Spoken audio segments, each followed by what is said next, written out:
Welcome back to Outdoors with Larry Ray on 790 The Bet. Brought to you proudly by the Tennessee Wildlife Resources Agency and Wally Hatchett's Comfort Food and Drinks at 6439 Summer Avenue.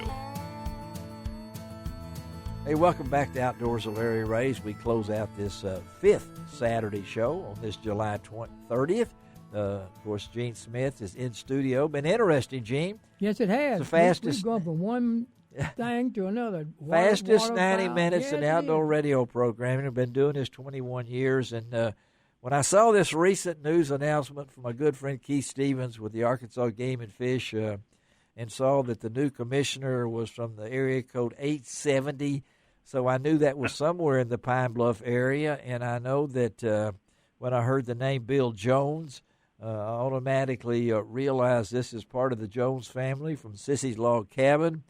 But there's a lot more to build than building this wonderful a chain of stores that all of us Memphians know of, and my wife knows of particularly. I can tell you that much. But to have him now in the Arkansas as a member of the Arkansas Game and Fish Board of Commissioners is quite a deal. And Bill, we really appreciate you taking time to be on Outdoors with Larry Ray. Good morning.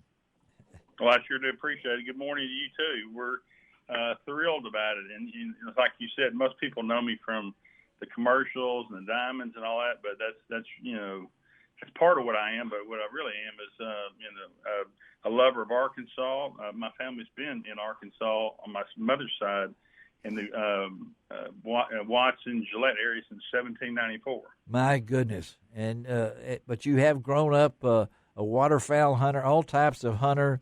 I found this thing. I don't know if we can, if you verify from your friend Ford Trotter, okay? If I tell this story about you moose hunting, and then you killed a moose on your first day, and you made furniture the rest of the time, is that true? I mean, absolutely. I killed that moose with my bow and arrow about the first 30 minutes, and everybody else was hunting, and we were sitting in this little camp that wasn't but 10 by 20. There's no table, no. So I just went around the moose cabin and got stuff together and built a table and chairs so we could play cards opening. Amazing. That's great. That's pretty cool. And when the governor came knocking, was this an easy decision for you? This is a big job being a member. A lot of people think, oh, you guys sit around and go to all the good stuff and everything. You have to make some big decisions. So when the governor came knocking, were you ready for that invitation?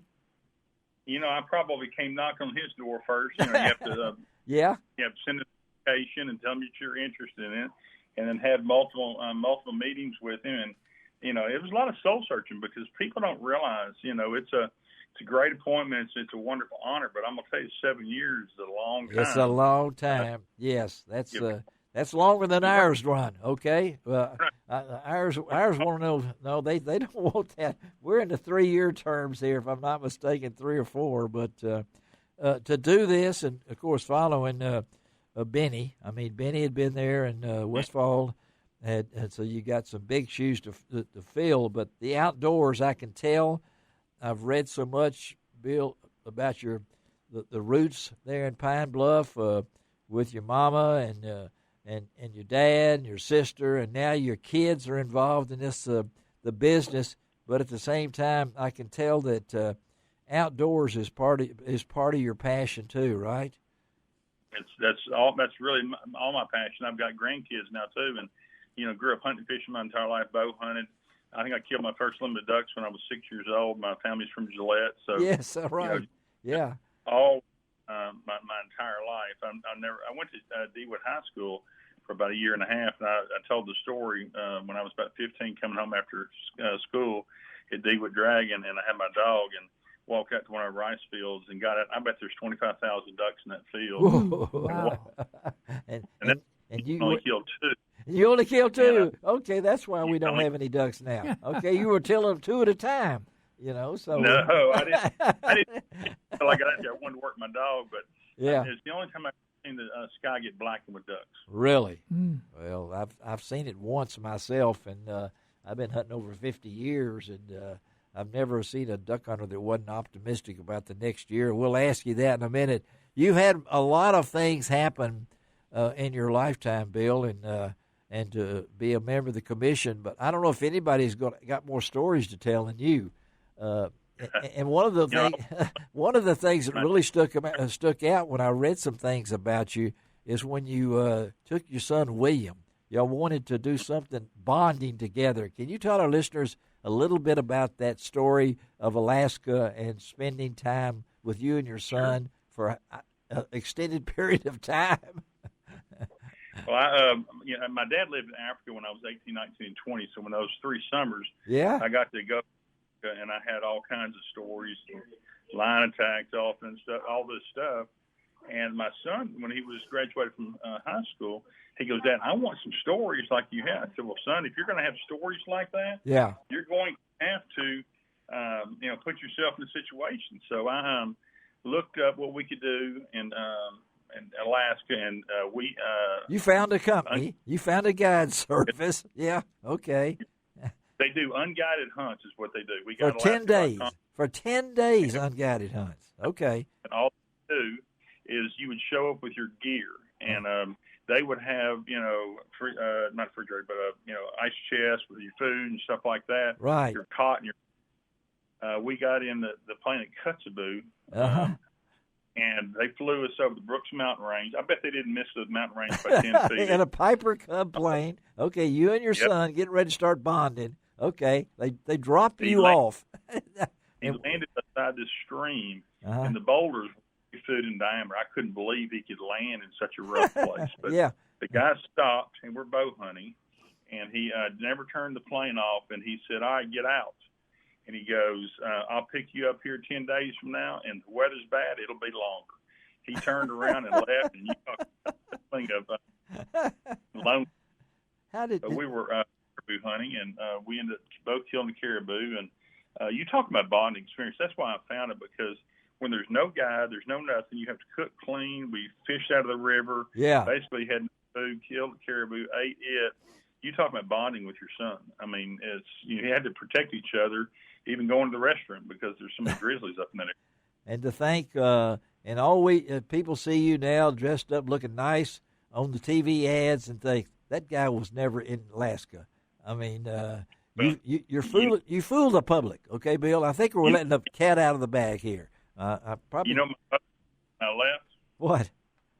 Irrationally irresponsible for taking my son up there. And then your other son, though, White, wants to do something too. I mean, I see where he wants to do something. So you drop him off. My wife told me if I don't bring my son home, Alaska's your new home.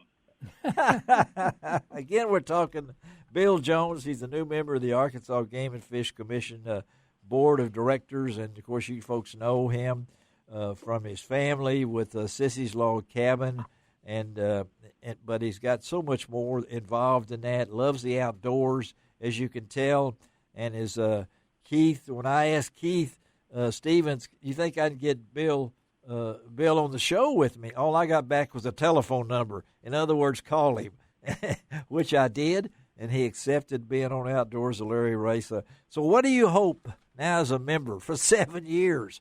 What do you look for in this, Bill? Well, I think this Biomeda project, the Carrot project, and what they're going to do there is absolutely unbelievable.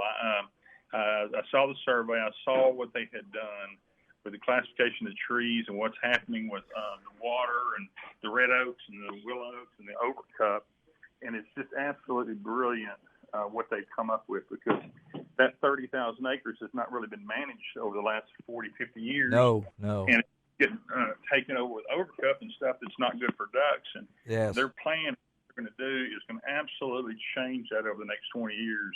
And it's absolutely brilliant. And what they're going to do with other WMAs is amazing, too. And that's something. One thing I have definitely for sure. What's that? Is that, I go to the public meetings. I used to stand, I give my opinion and everything. Yeah. But it is unbelievable the amount of information that these commissioners have to make these decisions by. That's right. They're not heartedly. There's 650 people in the organization. We've got, 9 or 10 biologists, unbelievably talented people. And these decisions that are being made are extraordinarily thought through. Yes. And they're for the whole state. They're not just for an individual group or an individual place. No.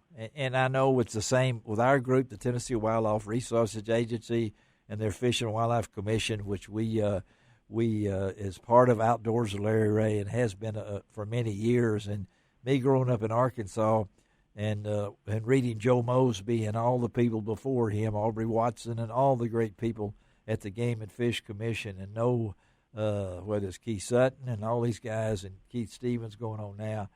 Bill, I appreciate you taking time on a busy schedule. Folks, if you're at the Delta Waterfowl Duck Hunters Expo today at the State Convention Center in Little Rock, you might see him. I doubt if he'll be wearing the same outfit he wears on TV. Okay, I mean, No. don't look for that, but look for that familiar face. And Bill, we hope you can get you back on the show several times. You got an open door policy here on Outdoors with Larry Ray, and again, congratulations. And I just can't wait to read more stories. I expect a book to come out of this. Do y'all got a book or maybe a TV series? I think that it would make.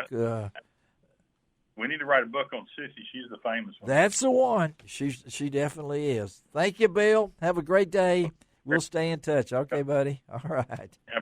All right. Thank you. All right, Bill Jones, Sissy's Log Cabin. His mom is Sissy. He calls her Sissy. Right. You know, and his sister's there, and his two kids are there, and everybody's there. It's a wonderful story. Okay, before we go, it's time to go. You've picked out another one for I leave. I got one. Here it comes. I got a call last night. A friend of mine's father got run over by a steamroller. Oh, So when we went to see him, I said, "What room is he in?" He said, 20, 21, and 22. Oh, no. Clang, clang, clang goes the railroad. All right, he'll be back next week, a whole segment of Pun Time with the one and only Gene Smith. Dave Gabbert will be coming to us from the Grand American Shooting Competition in Sparta, Illinois, and he'll be reporting there. Got some other surprise guests. Shelby McCall took care of us. Another week of radiation next week, and I'm ready. This is Larry Ray reminding you to do each and every week. It doesn't cost an extra cent to be a good sport. And what else, Gene? God bless the USA.